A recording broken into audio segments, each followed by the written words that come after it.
topic to share their perspectives and knowledge to us. So before we start, I would like to give a brief outline for the next 1 hour. First, we will have 2 welcoming remarks from EFC and ACE, and then there will be 3 presentations from the experts, followed by Q&A session. If you would like to ask questions to one of the speakers or express your views, please write down your question in the chat or Q&A session, and we'll try to address it during the discussion. To begin with, I would like to invite Dr. Dong Yu, the Research Fellow of the Energy Foundation China, to give his opening remarks. So Dr. Yu, the time is yours. Thank you so much, Ms. Rika. Good morning and good afternoon, everyone. Good evening. Good morning, Dr. Ambia Abdullah. It is my pleasure to be here today and to open this public webinar on our research study on the integration of renewables, microgrids, and energy storage, and electric vehicles in Southeast Asia and globally in general. We feel that this is, of course, a very important topic as energy security and energy access is a very important subject, especially this year, especially with the energy crisis that we are facing today, the rising cost of fossil fuel and energy prices for consumers, as well as the need to store renewable energies, variable renewable energies, to ensure our renewable energy targets. So Energy Foundation China is absolutely delighted to have supported this study and to see the exchanges that are happening today and along the lifetime of the study on these topics. And so I won't say more other than that we are very much looking forward to future collaborations with ACE and with many partners around the world, and looking at the synergies that we can build between China, Southeast Asia, and other countries around the world, and the different opportunities for cooperation. Thank you so much. Back to you, Ms. Vijay. Thank you for the remarks. Now I would like to invite Dr. Ambia Abdullah, the Senior Officer of Energy Modeling and Policy Planning at ASEAN Centre for Energy, to give her opening remarks. So Dr. Ambia, the time is yours. Okay, thank you very much, Mbak Rika. So good afternoon, Dr. Dong Yu, Research Fellow from Energy Foundation China, and distinguished speaker, Professor Haslenda Hashim from University Technology Malaysia. I think it's our first time to meet. So, and Dr. Li Lili, Senior Expert from Sichuan Energy Internet Research Institute, Tsinghua University. Also, Miss Sania Esmeralda Manawe, our colleague from APAEC team from ACE. So, distinguished participants, ladies and gentlemen, on behalf of the ASEAN Centre of Energy, I am honored to open the launching webinar for the report entitled Variable Renewable Energy Smart Microgrid and Electric Vehicle Integration in Southeast Asia. So I would like to express my appreciation and convey my gratitude to all participants and speakers for spending your valuable time participating and sharing perspective and insight with us in this webinar. So this event is organized as a joint collaboration between ASEAN Centre for Energy and the Energy Foundation China. So as all of you know that ACE and EFC have collaborated to strengthen the focus on providing policy recommendation for the integration of variable renewable energy, smart microgrid, and electric vehicle in the ASEAN energy sector. And in 2021, we have conducted a forum group discussion and survey to gain required input from the ASEAN member state, focal points, and related stakeholders regarding the insight and perspective on the study implementation. So from the FGD and survey result, as well as analysis of related data information, we have developed several reports for this project, including the technical report that we will launch today. So hence, this public webinar is conducted to present the finding and result from this study. So ladies and gentlemen, so I hope the study on VRE, smart microgrid and EV integration will give us the valuable opportunity to learn and hear from experts in this topic that will enlighten us on how ASEAN countries can implement green recovery in the energy sector. So I do hope all participants and webinar of this webinar could gain more knowledge and sharing opinion and ask question with our expert today. So once again, thank you very much for the distinguished participant and also for the Energy Foundation China for the support for conducting this research. Thank you very much. Thank you for the remarks, Dr. Amia. So before we continue the next agenda, I would like to invite all the speakers to have a group photo for Dr. Yu, Dr. Ambia, Professor Haslenda, Dr. Lee, and Miss Shania. Please turn on your camera for a group photo.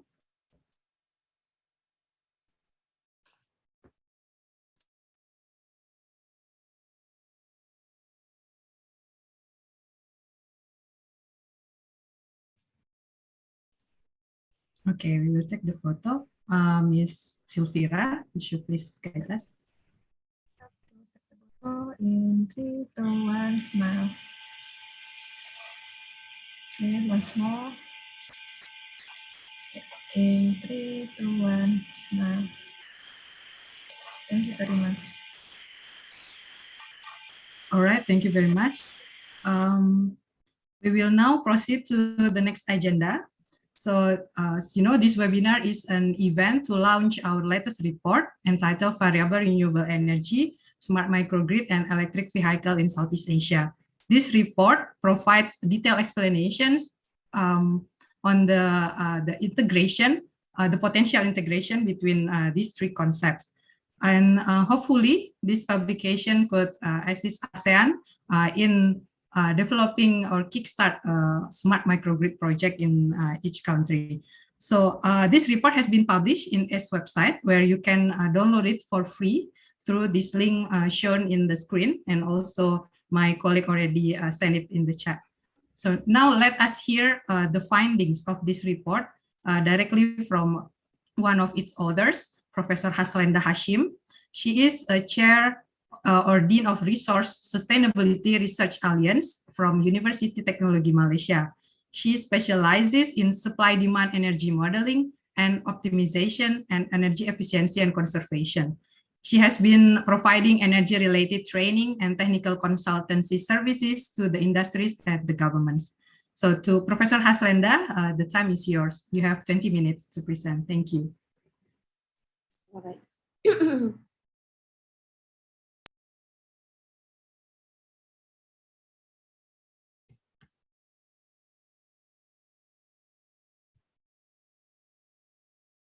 Can you see my slides? Yes, I can see it. All right. Okay. Thank you very much, our chairman today, Ms. Rika. Yeah. And good afternoon to Dr. Ambia, Dr. Lily, Ms. Sania. First of all, I would like to thank Energy Foundation China for giving us this opportunity to collaborate with ASEAN Centre of Energy to work on the project entitled Variable Renewable Energy, Smart Microgrid and Electric Vehicles Integration in Southeast Asia. I'm Haslinda Hashim from University Technology Malaysia. So please allow me to share with you the finding from this project.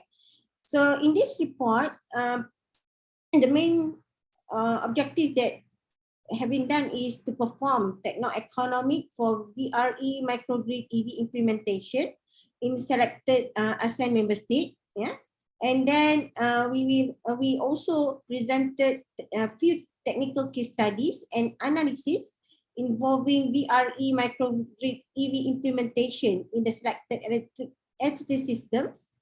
And this report also highlighted the implications of the deployment strategies assessed on the cost, energy profiles, and policies related to VRE microgrid EV in ASEAN member states. Okay, just to give you some background about electrical vehicles, I think now it becomes a hot issue in ASEAN. Yeah? So in fact, you can see the growth in EV deployment between 2050 and 2050 in the Paris Agreement is a line scenario, where actually you can see there is more than 100 times increasing in terms of numbers of passenger electric car on the road. Yeah? And it is estimated that by 2050, potential storage capacity to provide services is about 14 terawatt hour of EV batteries, compared to 9 at this moment.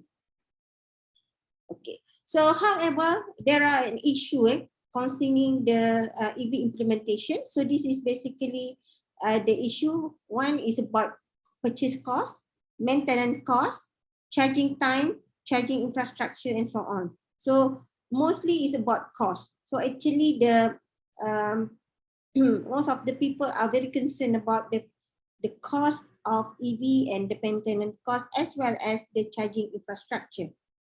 So in this report, our team have developed, we call it VRE microgrid EV modeling. And the platform that we use is a generalized algebraic modeling system, GAMS, where the input data for this model is the electricity load profile, weather profile, electricity tariff, VRE technology and cost data, EV cost and infrastructure data, and EV charging profile.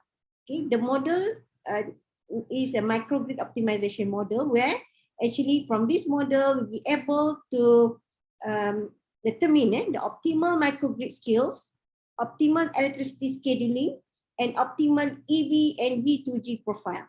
So in these models, our objective function is basically to minimize the total cost of VRE EV systems, where actually it comprises of the capex of VRE, capex for the battery, capex for the battery power, inverter, EV battery, and the operational cost as well.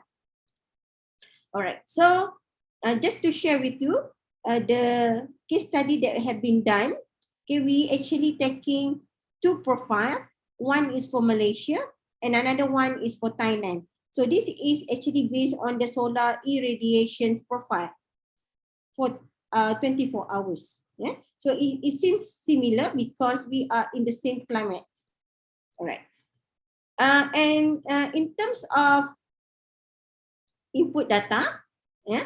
So actually we evaluated the load profile for electricity demand for different sectors.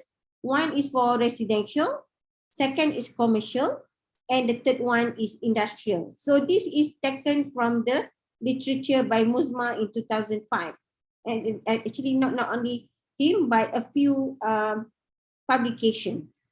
So this is basically to show you the load profile. Yeah?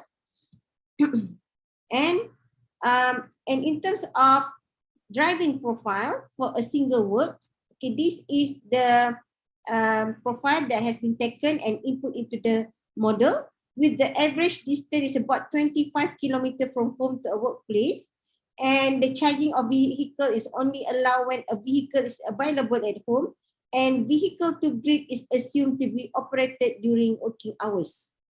So that is the assumption that has been done in this model. Okay, so the first finding that we found that based on the input data as well as the demand profile, we found that the battery storage start to penetrate at 40% VRE microgrid penetration.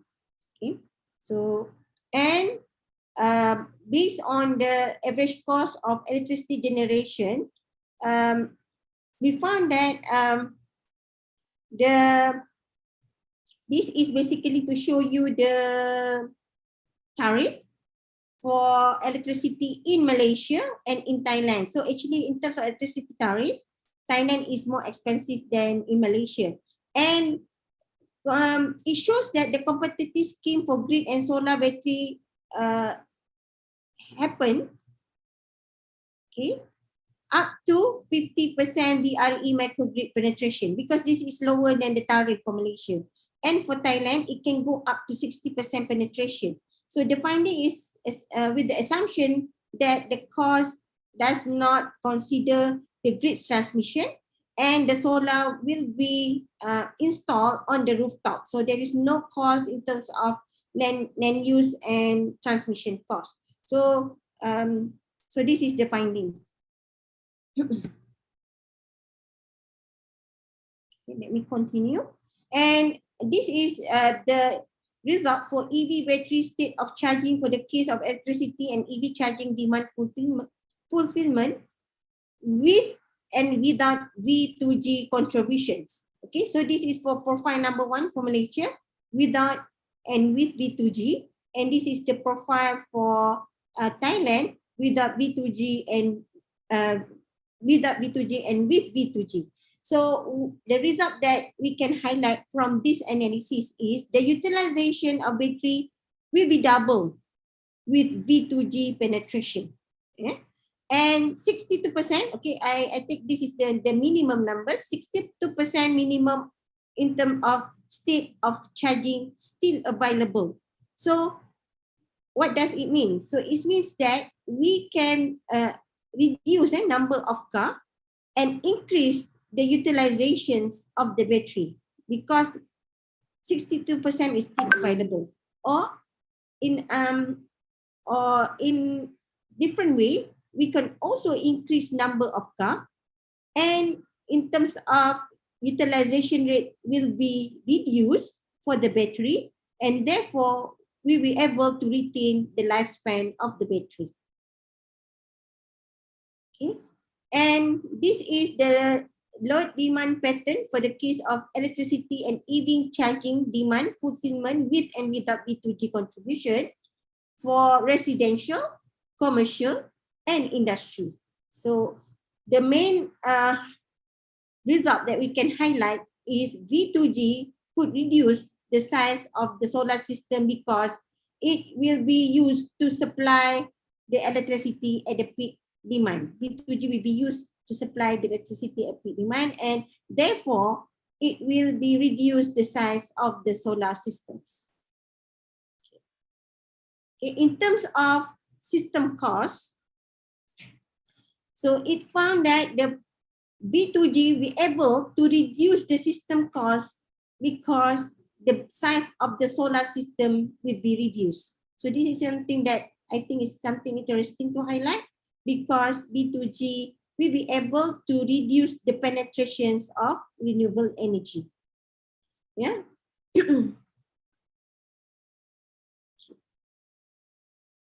And we also done some analysis for grid connected and islanded microgrid.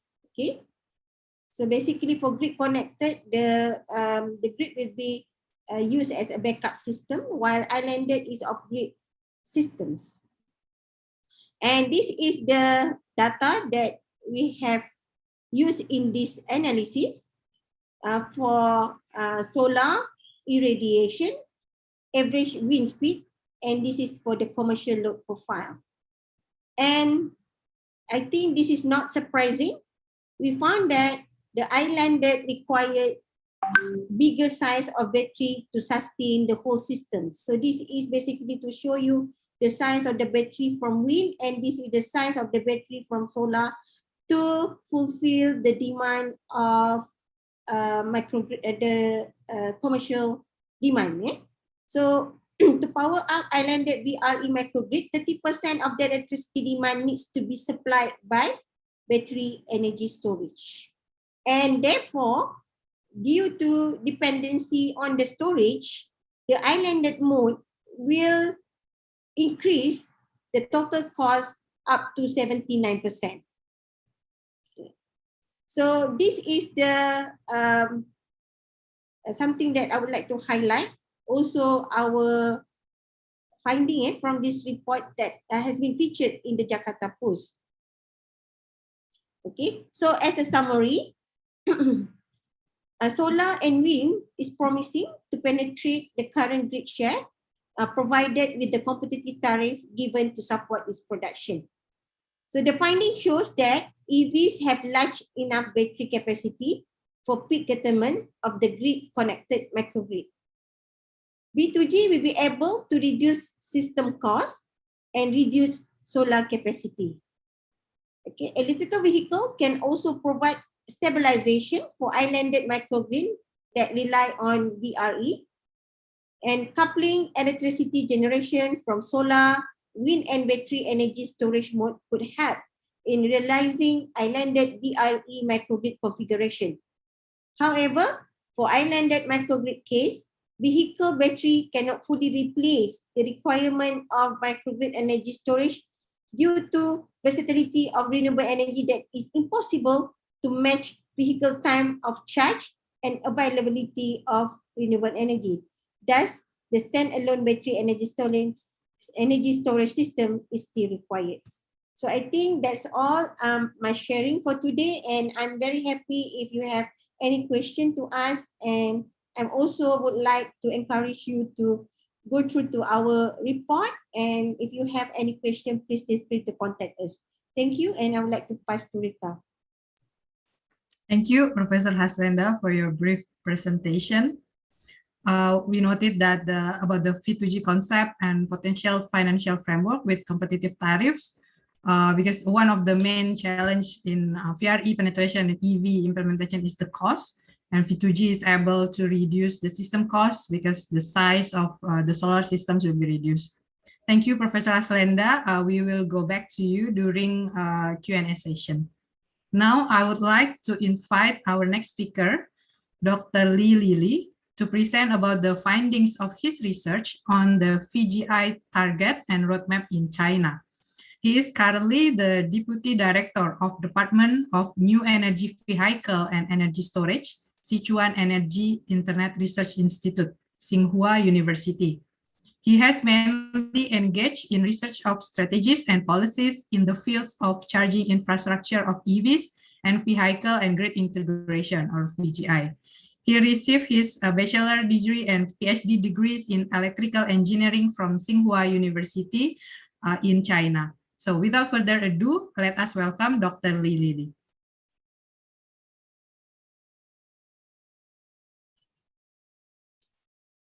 Okay, thank you.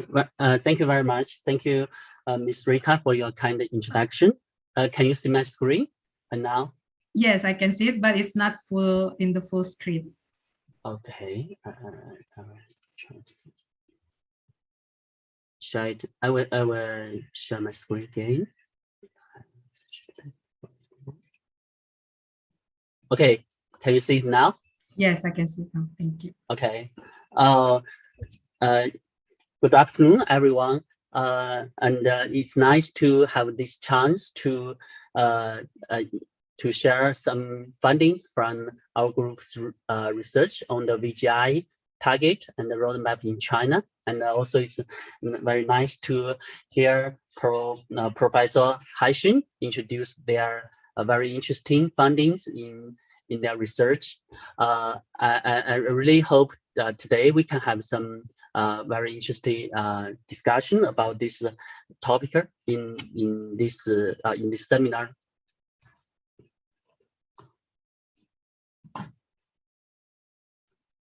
Okay, today for my introduction, there are three parts. The first part, I will give a brief introduction about the progress of VGI in China.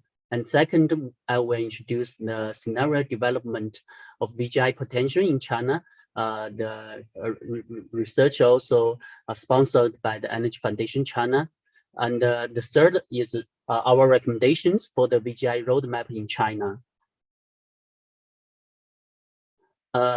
First, the EV market have entered a fast-growing stage in China.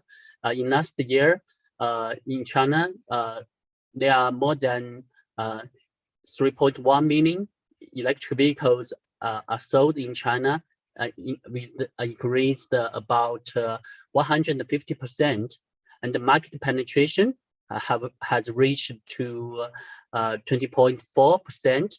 In the first 4 months of this year, the penetration rate reached to nearly 20%. And some policies also have been issued to promote the VGI development in China. In the central government level, in September 2020, China has announced China aims to have the CO2 emissions peak before 2030 and achieve carbon neutrality before 2060. In 2020 October, the State Council have issued the new energy automobile industry development plan from the 2021 to 2035. So this, I think, is the very high level top design for the electric vehicle industry. And in this document, it has called on to promote the integration of new energy automobile and energy system. And also in this year, the NIDC and other 9 agencies have issued the guide for further development of the charging infrastructure to promote the VGI innovation and demonstration. In the local level, there are also some progress has been made. Firstly, the Shanghai has been the first city issued the regulations for smart charging. All new private chargers sold in Shanghai since August 1st, 2021 should be the smart charging, means it has the ability to be connected and be controlled via the remote platform. And Beijing and Guangzhou have also proposed to introduce such kind of regulations followingly. And for the VGI, the indirect VGI means to give some price signal to make the customers to change their charging behavior has been enter a faster growing stage in China, because firstly for some public charging, they are the price mechanism for them for the peak and valley time of using pricing have been ready. Right now, the residential charging, some price are fixed price in China, but almost half of the provinces in China are ready for the have the time of using price for residential charging. And also some regions issued the pilot policies for VGI to end the ancillary service and demand response programs. So the VGI pilots in China also made some important progress. Right now there are majorly 3 types of pilots in China. The first is for the residential, the V1G. There are almost tens of residential pilots projects right now in China. The solutions are different. Majorly in two types of solutions. The first is the directly dispatched way, and the second is being controlled by some third-party platform. They are both being tested. And also the second type of pilots is for the aggregation for wholesale market and demand response. I think the milestone pilots is the Northern China ancillary service market pilots for the valley filling since 2019. Is especially to absorb some excess wind power from the Northern China. There are more than 8 gigawatt DR resource participated, and the EV are the largest single resources. And the similar pilots also started in Shanxi, Hunan, and other provinces in recent year. And in Shanghai, Tianjin, Shandong, and other several cities have launched the demand response pilots for EV aggregators. And there are also some B2B pilots in China. It's still at the initial stage, but the state grid of China and the China South grid, they have both partnered with some OEMs for small-scale demonstration of B2B in recent 2 years. I think maybe in this year, they will also launch some new pilots with the scale to several hundreds V2G vehicles to test the V2G applications.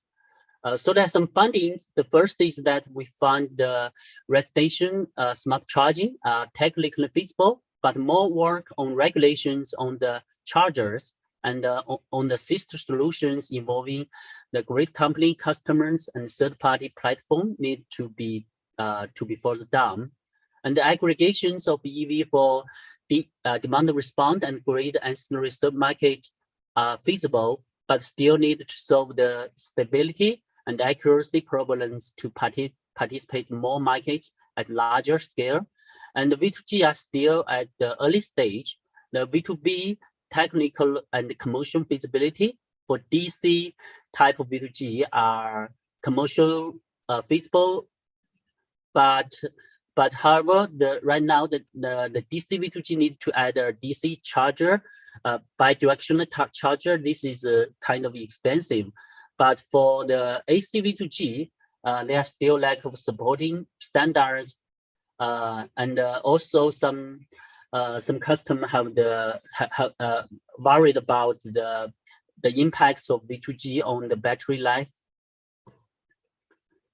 The second is our scenario development of VGI in China. In our group, we have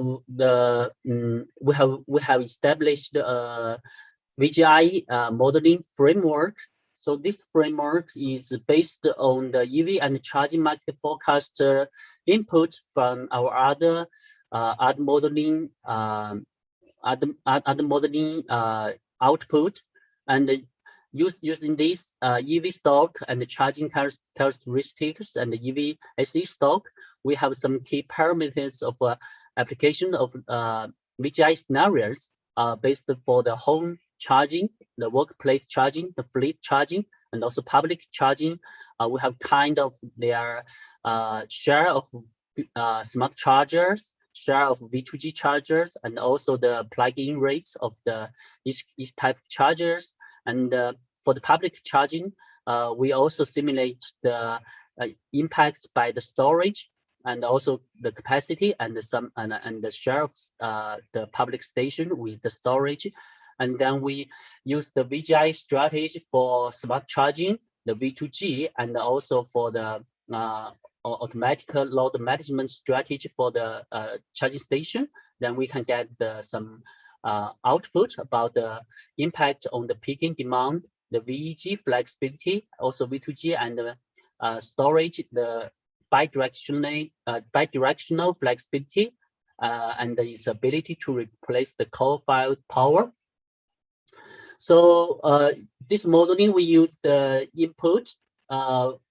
Then we can see the EV stock and the EV stock share could increase very fast since 2025, and we can reach about over 100 million electric vehicles by 2030 and 200 million by 2035. So basically, by 2050, almost all the vehicles in China could be the electrical vehicles. And we also could see the fast increasing for the charging power capacity. They can, from now to by 2015, there could be over 500 million vehicles and 3.8 terawatt capacity of charging infrastructure. So this huge number could have very different impact on the peaking load of the power system in China by different type of V2G. So we have 4 scenarios. The first is the fixed price. The fixed price means the EV charger majorly charge as they plug. So we could see the peaking load could increase as the number of electric vehicles grows, and it could be reached to about 500 gigawatt peaking load impact. But only with the time of using price, it could reduce the impact on the peak demand by 66%. So this is a very huge reduction. But with the V2G, we can see it can not only we are not at the peak demand, but can reduce the peak demand. That means the impact could be negative, and this could be reached in a positive scenario, can reach the effect about 400 gigawatt load shedding by 2050. So this is the load shedding is based on the flexibility provided by the VGI. So for the VGI, we could see there are two kinds of flexibility. The first is the unidirectional flexibility, and the second is bidirectional flexibility. They could fast grow after 2025. They could reach to 1.4 terawatt last for 2 hours, and 0.9 terawatts last for 5 hours for the bidirectional. So this is very huge flexibility sources for future energy system in China.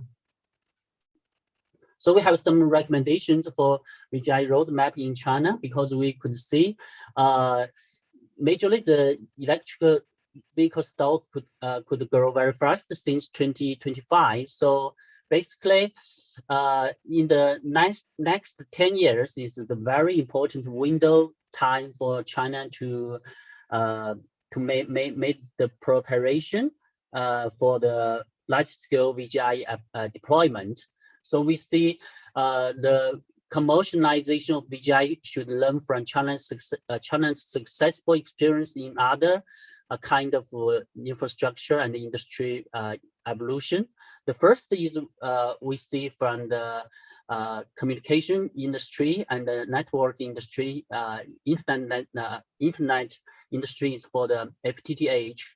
And the second is for the coal to electricity for heating services in northern China. So both of them have 3 stages. The first is to make the preparation and demonstration at the city level, and then they will issue a national strategy to declare when and how and to declare a very clear target and timeline for future deployment. And then the local level government will make the deployment at a very efficient way. So basically, this is we see the very clear 3 stage in other industries. So we also think for the VGI, we need a 3-step roadmap also in China. The first is for the from now to 2025 is the preparation and the pilot stage.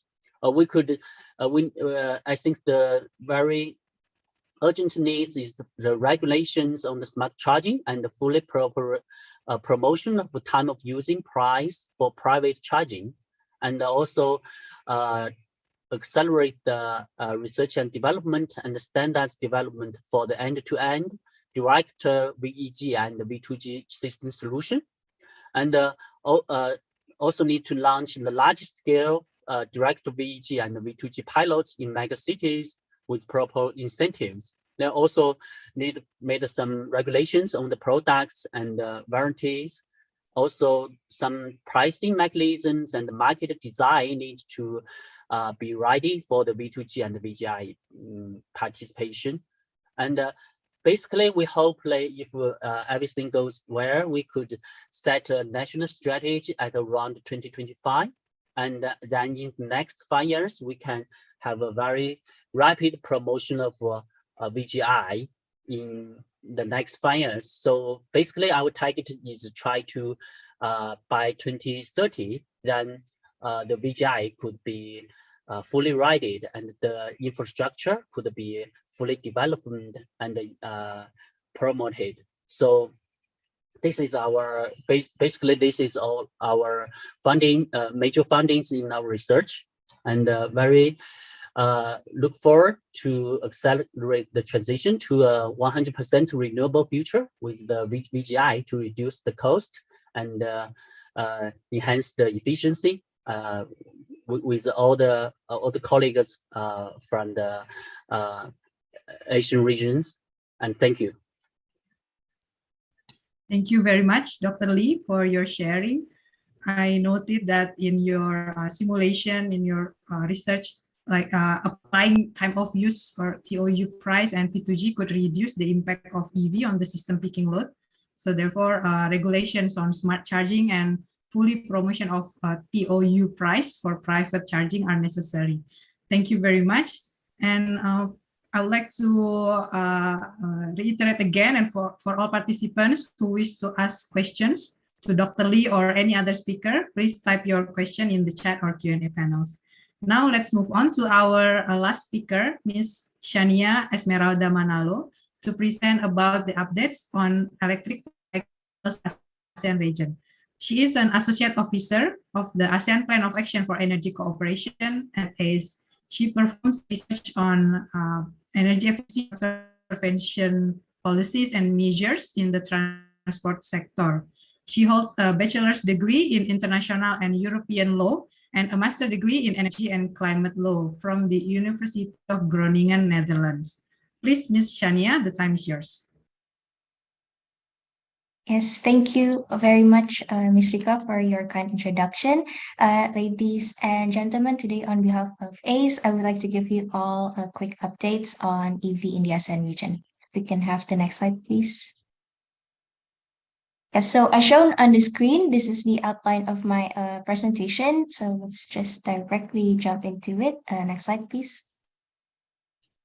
So let's firstly talk about why EV adoption is important for the region, right? So corresponding to ASEAN's rapid economic growth and the rising of incomes, this leads to the expansion of energy consumption and mobility. So if you can see on this graph, in 2017, the transport sector already ranked as the second highest energy consuming sector in the region, with 26% of the total final energy consumption. And from that 26%, it was also responsible for 70% of the oil demand, as well as 23% of the GHG emissions.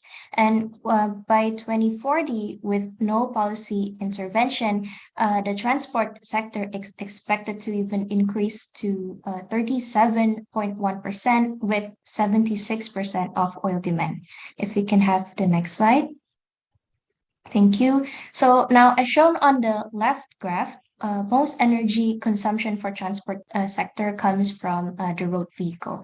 And again, with the increase of income, vehicle ownership is also projected to double by 2040. And this imposed alarming challenges for the member states, because recalling from the earlier slide, transport sector is heavily reliant on oil. But if you take a look at from the graph on the right side, ASEAN's oil production have been continuously declining since 2016. So we may very well face energy security and energy resiliency issues from the oil import dependency. And therefore, with the deployment or adoption of more electric vehicles in the region, it will subsequently also help reduce the region's oil demand, oil imports, as well as emissions. Next slide, please. Yes, so regionally, energy cooperation is guided under the policy document called the ASEAN Plan of Action for Energy Cooperation, or APAC for short, or this is also referred to as the Regional Energy Blueprint. And under Program Area Number 4 on Energy Efficiency and Conservation, ASEAN have already set a target to reduce energy intensity by 32% by 2025 and encourage E&C efforts, especially in the transport and industry sector. Next slide, please. Here we see nationally as well, member states have set up their own E&C national target, which complements the regional target. So now the question is, of course, where or how is EV relevant in all of this context of ENC target, right? If we can go to the next slide, please. So in a nutshell, pursuing EENC in the transport sector will involve three pillars, as shown on the screen: avoid, shift, and improve. And if you take a look at the improve pillar, this involves improving vehicle efficiency, but also fuel switching, as indicated in the red dotted box, which is a switch from conventional to electric vehicle, as EV are proven to be more energy efficient than conventional gasoline vehicles. So again, here deploying EV will help achieve the national, but as well as the regional ENC targets. Next slide, please. So now that we have established the drivers for EV adoption, let's take a look at the status, policies, as well as measures of EV in member states. Next slide, please. Thank you. From these slides, we see that member states are heading towards increasing EV penetration. So we see here that nearly all member states have set their EV targets, either in target units or percentage sales. We also see that Singapore, Thailand, and Indonesia is already targeting 100% of EV sales. Singapore by 2030, and this is also coupled with an internal combustion engine phase out in 2040. Thailand by 2035, Indonesia motorcycles by 2040, and cars by 2050. Next slide, please. Okay. So in order for member states to achieve the previous targets, they have also set various EV policies and supporting measures. Now, you might wonder why vehicle fuel economy is put on top of this table. And the reason for that is because the gradual tightening of fuel economy and emission standards, it will augment the role of EVs to meet these standards and help speed up the deployment of EV. And the further underlying assumption is that as automakers have to increase the fuel economy of their gasoline vehicles, those vehicles will become more and more expensive to produce against the falling cost of battery, and thereby making EV as cheap or even could reach cheaper than conventional gasoline vehicles in the future. Currently, we see only Singapore and Vietnam have imposed a mandatory minimum energy performance standard, but the trend we see is that nearly all member states are planning to adopt this in the future. Going further down below, further modality to increase EV in the market is through providing fiscal and non-fiscal incentives. We see from fiscal incentives, there are import duties or reduction or exemption, various tax rebates, income, road sales, VAT, luxury goods, as well as purchase subsidy. And the incentives here is either targeted to manufacturers or consumers, but we see more member states leaning towards targeting it to consumers. But for a country like Thailand, for example, who is aiming to become a manufacturing hub, they have imposed all of these fiscal incentives for automakers, and they can only benefit from the incentives if they start building electric models locally by 2024. Next, member states have, still in the previous slide. Thank you. We have also seen member states adopting non-fiscal incentives. We have pilot projects, government fleet obligation. So this is where member states state that their government or government-linked companies' fleets to use electric vehicle. Philippines, for example, go as far as imposing a mandatory 5% EV share in government fleets. We also see privileges such as exemption from odd even plate restriction in Indonesia, dedicated parking slots in Philippines, and reduction of vehicle registration fee in Singapore.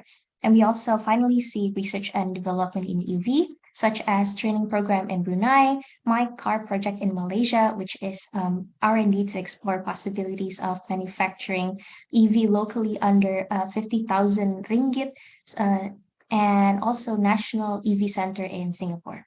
Next slide, please. Thank you.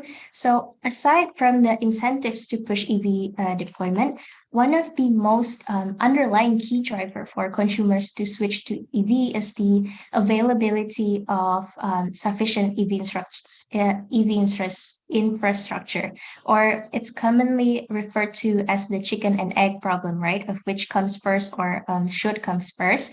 So from this slide, we see Indonesia, LPDR, Malaysia, and Singapore have each established their EV infrastructure target. But we also see from the second row that more infrastructure needs to be established to meet those targets. And member states have implemented supporting measures to meet these targets, including technical and safety standards and guidelines of charging stations, feasibility study, pilot and demonstration projects, financial support, mandatory obligation, or utilizing mobile application as done by Thailand and as shown on this picture on the bottom right. So from this picture, the Provincial Electricity Authority of Thailand have launched an application where users are able to utilize the map system to navigate to their nearest charging station, check the status of the system and battery, and also manage the user's EV charging time. And on the right bottom picture, it shows Vietnam's first EV charging station in the country, actually. And this was actually made possible as a result of a mere feasibility study conducted by the government and Mitsubishi Motors. Next slide, please. Next slide again. Thank you.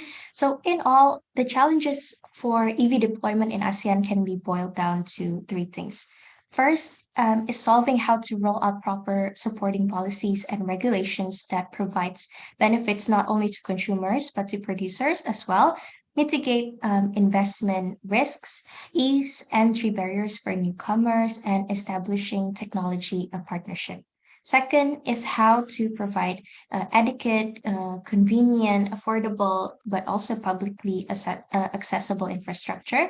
And finally is ensuring proper life cycle assessment of battery. Next slide, please.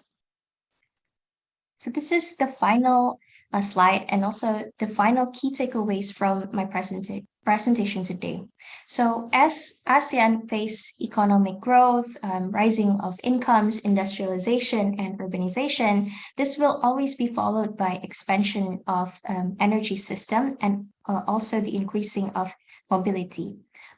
With the transport sector still rely heavily on oil, and we see that ASEAN's oil production have continuously declined since 2016, EV will not only ensure energy transition, but it will also ensure energy security in the region. We see that EV adoption trends, policies, measures, and targets varies amongst member states, but we see that they are also heading towards increasing EV penetration. However, still more efforts needs to be undertaken to reach those targets. And finally, public-private cooperation is crucial to accelerate EV adoption in the region. And the core strategies for this is to improve the public infrastructure and enable policies that can trigger private involvement and engagement in these EV supply side. And that is it for my presentation today. Thank you very much for your time. Back to you, Ms. Rika. Thank you very much for your presentation, Ms. Shania.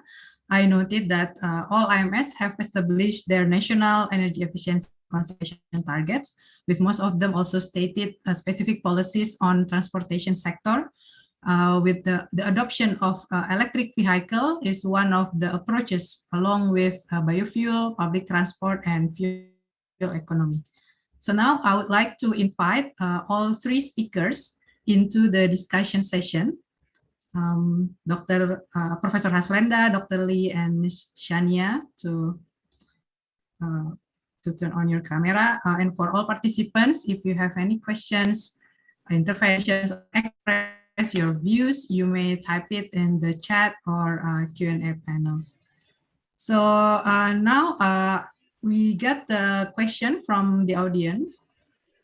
Maybe I would like to ask to Professor Haslenda first, like what are the financing needed and the gap and the financial sector to promote EV and smart microgrid deployment, and what is also the role of private sector? Okay. Okay, thank you, Rika, for the question. So I think if you talk about renewable energy, yeah, it's always I think people mind is the cost is expensive. Yeah? So I think this is also the same for VRE microgrid, yeah? Especially because the price of the battery is still expensive at this moment.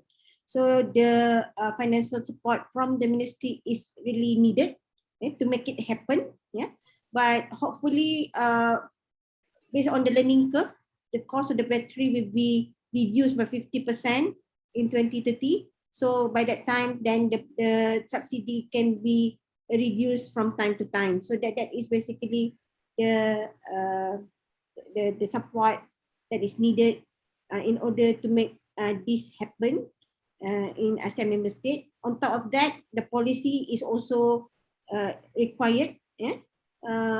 Because I think it's also required a collective effort, because actually for EV, for example, the infrastructure is required and before it can be on the road, for example. So otherwise people will not buy, because in terms of charging station is not sufficient and it's not guaranteed for the whole distance, right? So that's all. It needs a collective effort. So that's actually the involvement from the private sector is required, yeah? Because if you look at the model in other countries that already success in this implementation, the charging station and is actually provided by the private company. It's not by the government.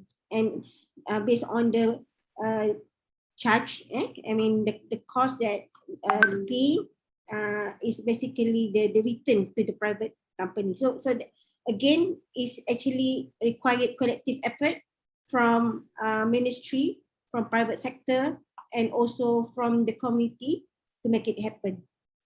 Okay, thank you, Rika. Okay, yeah, I agree that it is we need a collective approach, yeah, from all parties, from government, private sector, and also academia, like Professor Haslenda here. So, may I go to Dr. Lee? What about you? What is your suggestion, or what is your opinion about this financing needed or gap to promote EV or VGI roadmap that you show us before in the presentation? What is the role of private sector in accelerating this roadmap? Okay, thank you, Rika, for your very good, very important question. I think for the financing needs, basically this is, I think we need some financial support for the infrastructure enhancement, especially for the residential scenarios, because for the all the residential EV users, they have the most flexibility. They are the scenario with the most flexibility and have the largest chance to deploy the V2G application. So obviously, right now, our infrastructure, especially for the power grid, cannot support this kind of application. So we need to make very huge investment in the electrification and made the V2G functions are in place already at the infrastructure level. So this is I think the largest areas need very huge investment, because for each parking lot for residential, we think it's need about 5,000 yuan. I think that's about $1,000 US to make this happen. So this is a very huge investment because in China we have, I think about 200 million parking lots for individuals need this investment. So this can't be afforded singly by the power grid company. So it's also needed support from the grid company, also from the government, also need being shared with the customers themselves. So need the three parties to make this happen. So obviously some financial support from the government at these areas and some pilots for the infrastructure are very basis for this kind of financial support. And also they also need some financial support to make the standards promotion, because we need new standards to have these VGI functions. So also right now in China we have some financing support for the charging infrastructure or for the EV purchasement, and they should make some adjustment and make some focus on the VGI deployment. So I think this is also kind of the things for the private sector. I think the aggregators and the third-party platform, the aggregators or the power retailers, they are right now in China. We have the private sector kind of this new kind of service market, and to provide some aggregation services and the market services to the customers or to some charging operators. So or even for some OEMs. So this kind of they will have some new market, especially for the aggregation of the EV resources, flexibility into the electricity market. So I hope I have answered your question. Thank you. Yes, thank you, Dr. Lee. So infrastructure and standard promotions needs financial support from the government. Also, the private sector role in aggregation services is important. Maybe I turn to Ms. Shania, this time about the in terms of governments. Like what is the role of governments in promoting the adoption of EVs and also the local production of EVs in each country, and how the ASEAN region can realize their APAC targets in 2025 through EV adoption? Yes, thank you, Ms. Rika, for the question. And just like in my previous key takeaways and have been mentioned by Dr. Hashim and Dr. Lee, public-private cooperation is one of really the crucial enablers for EV adoption, right? But I think the role of governments in EV adoption, but also local production of EV is the enabling trigger, right? It's very crucial because the behaviors of consumers and also the behaviors of automakers, they are highly responsive to what policy incentives and or regulations that the government have in place. So if we take a look at examples from outside the ASEAN region, like Korea, for example, one of their success factor from their EV was the regulation that imposed each public sector organization an obligation to purchase EV as new vehicles. And as a result, the purchase rate of EV soared after that.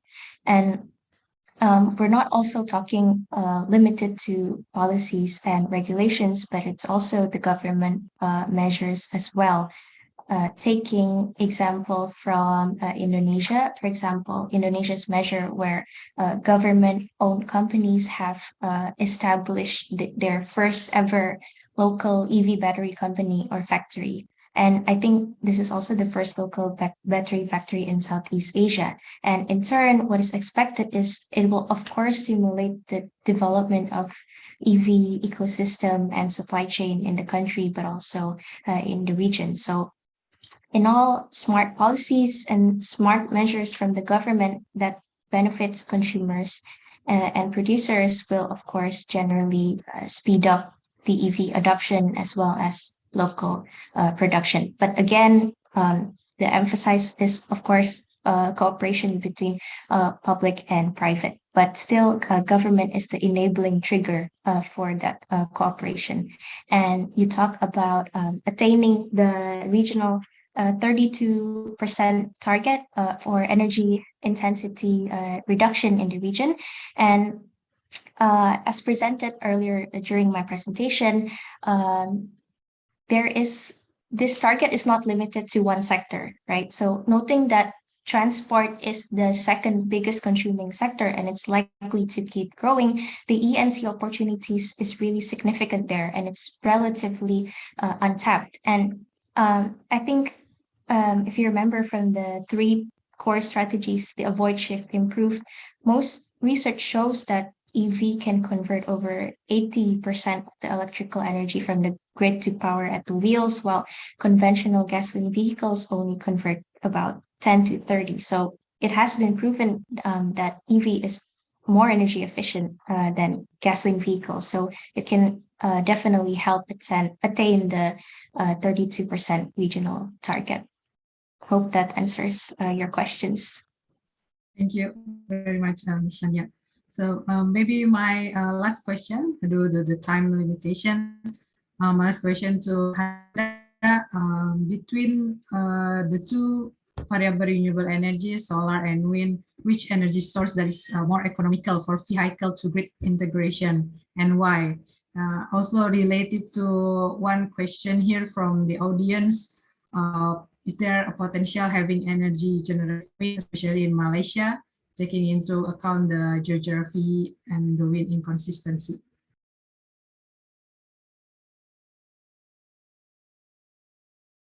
I think you're not, you still mute. Okay, I would like to answer the second question first regarding the wind energy. Yeah? So actually in Malaysia, yeah, I agree. If you actually buy the wind energy from, for example, like from Germany and then install in Malaysia, it won't be working well. It will be fail because actually the design is different. Because in Malaysia, actually, if we want to tap on the wind energy, we have to install what they call it low speed wind energy. So basically the design will be different. So that is the technology that is feasible to be implemented in Malaysia and in Malaysia at this moment, because our wind is very, very slow.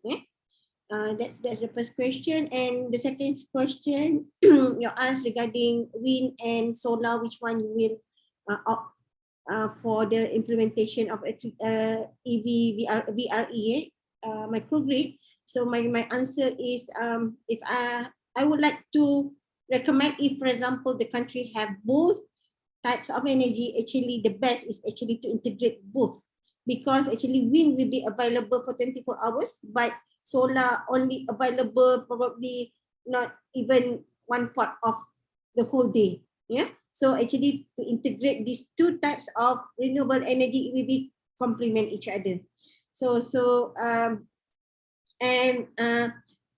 Actually for renewable energy, I think that will be good if, for example, the other country also can analyze for to use the for peak curtailment, not only for peak shaving. If, for example, you have excess, for example, during a day, then you can basically shift the load to unpeak. Then you can basically reduce the cost, and also it also will reduce the risk of oversizing of VRE that leads to the waste of the energy. So that's my answer, and I hope that I can answer your question, Ika. Okay, thank you so much. Thank you very much, Professor. So now, thank you all panelists for taking your time and sharing your knowledge in today's webinar. And thank you all participants for joining. We have now come to the end of this event. ASEAN EFC would like to thank distinguished speakers and participants for joining us today. Once again, you can download our latest reports in ACE website through the links shown in the screen. Today, we conducted this webinar to launch this report about variable renewable energy, smart microgrid, and electric vehicle integration in Southeast Asia. Yesterday, we had launched another report about the impact of COVID-19 in the ASEAN energy sector development. So you can download it for free, download both of them for free in our website. So thank you very much again. Looking forward to see all participants to our next event. Wish you a blessed day, stay healthy and stay safe. Goodbye. Thank you. Thank you. Bye-bye. Thank you. Bye. Thank you. Bye. Thank you. Bye.